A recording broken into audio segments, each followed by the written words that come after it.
So yan, isang simple and easy tips na naman bibigay ko sa inyo kung paano ba magpalit ng ganitong nabasag na LCD ng laptop. So yan, ituturo ko sa inyo ang step by step. So kung mapapanood nyo to, hindi nyo na kailangan magpapashop, magpaayos pa kayo sa ano. So kahit kayo, kayang-kaya nyo palitan yung mga ganyang klase ng problema ng LCD. So kahit sabihin natin hindi ganitong klase, o sabihin natin nagkaroon na lang ng mga guhit-guhit siya. So kahit kayo, pwede nyo palitan yan. So dito tinitesting ko siya. Yan, nakita nyo talagang meron naman siyang display, kaso black talaga dito. Nag-black na, nag-white na yung dito niya sa kabila. So yan yung papalitan natin ngayon.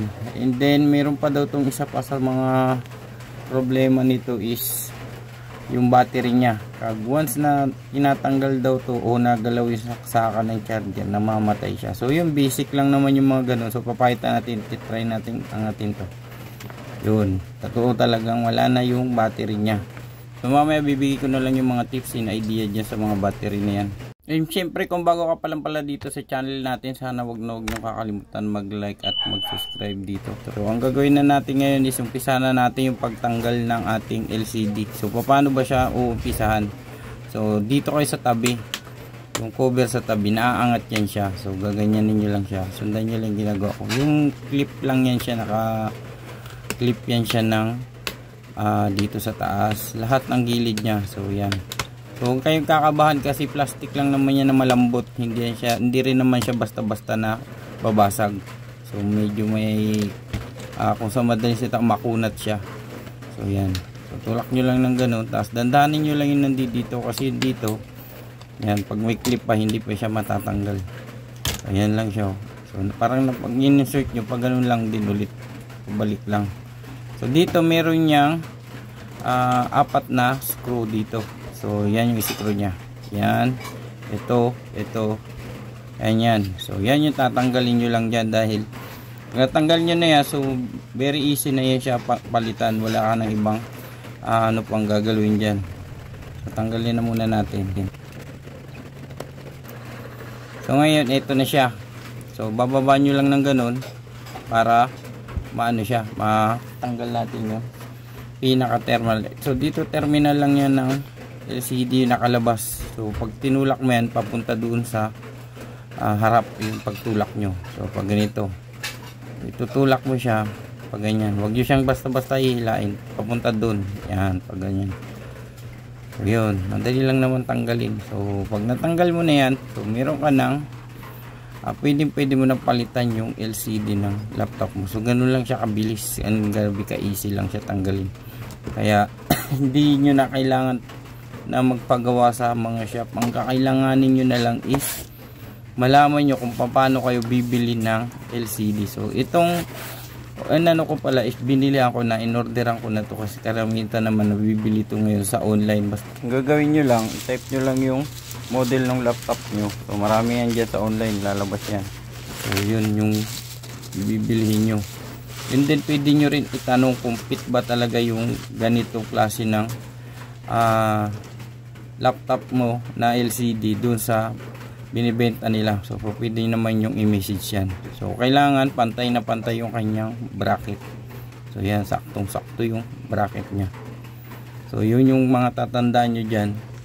Tapos yung pinaka model nitong laptop nyo na to. So yan, make sure nyo na pantay lahat, pati terminal. So pantay na pantay siya. So kita nyo, ito yung pinaka terminal nya. So halos pantay sila. Kaya sinlaki. So pwede natin na siyang ipalit. So ganyan lang naman ang pag ano nyan. Kailangan make sure nyo na tama yung binili nyo na LCD. So kung hindi kayo so ilalagay ko na lang yung link dyan sa baba para kung kailangan nyo talaga na magpalit ng mga ganitong brand ng ng Acer. So yan yung pinaka brand niya. Kasi siya na medyo malabo, pero Aspire ES14 yan. So ito yung mga binabanggit ko na itatype nyo lang doon para naghanap kayo. So huwag nyo kakalimutan ilagay yung Acer laptop LCD. So pwede na makahanap na kayo ng marami yan sa online ngayon. So ngayon umpisa na natin siyang ipalit. So yan, gagawin natin is muna natin yan, ipwesto nyo muna yung pinaka bracket niya, kasi yung bawat bracket niyan bukod dun sa screw, meron yan nakaabang na parang mga lock na nakapasok siya dyan. Make sure nyo lang na nakatapat siya, kasi siyempre susukatin lang natin yun lang naman kung talagang tama siya. So ngayon, ito na yung step natin kung paano nyo ibabalik. So ganun lang din kung paano pagtanggal nyo kanina. So siyempre siksik nyo lang ulit pabalik. So yan, so, simple lang. Then pag ito hindi na masyado madikit, pwede nyo lagyan ng tape yan, kahit anong klaseng tape, para hindi lang magalaw yung terminal ng ating LCD. So yan lalagyan ko siya ng tape. So para na rin hindi pasukin ng alikabok, kasi katagalan yan. Pwede yan siyang pasukin ng alikabok hanggang sa mapapansin nyo yung LCD nyo nag color black na lang siya. So may indicator, kasi may ganyan karamihan na nagiging problema. Meron naman siyang background na ilaw pero wala namang lumalabas na display. So yan yung mga nagiging problema nito pag ito nagagalaw o napapasukan ng dumi. So ngayon ay babalik ko na siya para ma-screw na siya natin. So ayan, kanina sinukat ko siya kung talagang tatama sa bracket niya. So yun. So ito ngayon saktong-sakto siya. Ayan, fit na fit siya. So itong wire pag lumabas, meron yan siyang talagang guide, daanan mismo ng wire niya dyan. So pwede nyo ayusin agad yan, kasi pag niyapat nyo yung cover niyan, baka bumangga pa, umipit pa yan. So ngayon ito na siya. So full set na, pwede na natin ikabit yung mga tinanggal yung screw niya ng LCD na yan.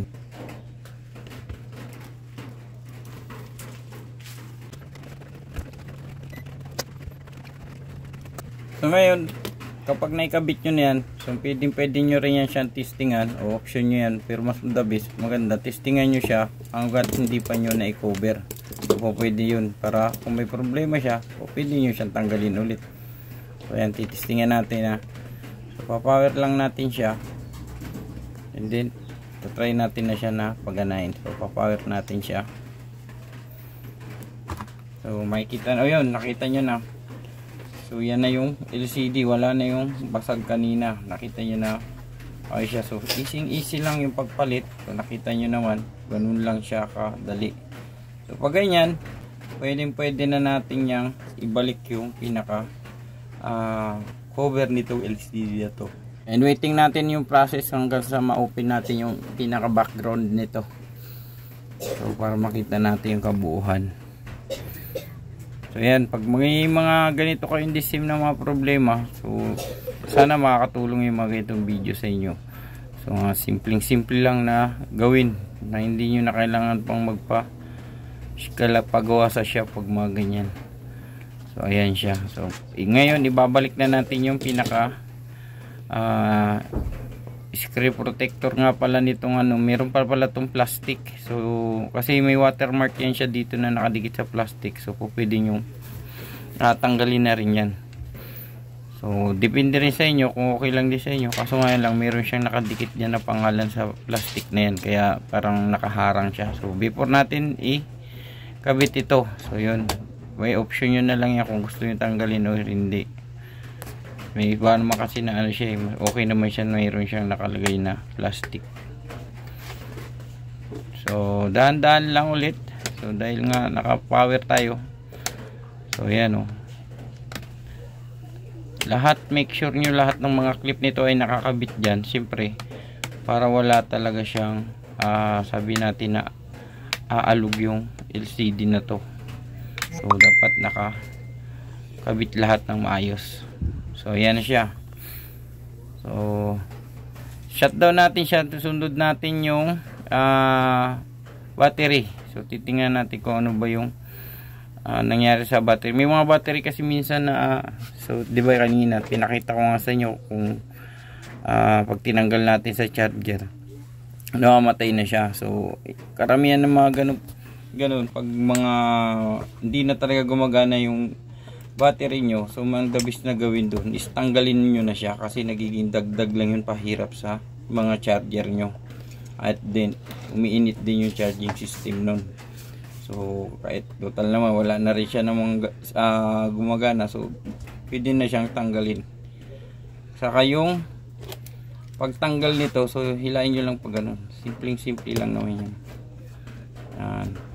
Kasi nakalock lang siya. So yan siya. So yan, pwede nyo tanggalin. Gagana naman yung laptop kung wala nyan. Ang nagiging problema yan kung sira yan, nagdadagdag lang yan ng pahirap sa charger nyo. Dahil wala na nga siyang gumagana, so pinapahirapan niya pa yung charger nyo na para i-charge siya. So ito titesting ko sa inyo, so papakita ko lang na gumagana yan kahit wala yung battery. So yan, plug ko na siya. So ipapower natin para makita nyo lang. So ayan, gumagana yan kahit wala yung battery. So nga lang, siyempre pag maganyan, pwede nyo ring orderan muna. So temporary muna, charger lang ang gamitin nyo. So hanggang dito na lang siguro. At kung bago ka pa lang pala sa channel natin, sana wag na wag yung kakalimutan mag-like at mag-subscribe dito. So stay safe and goodbye.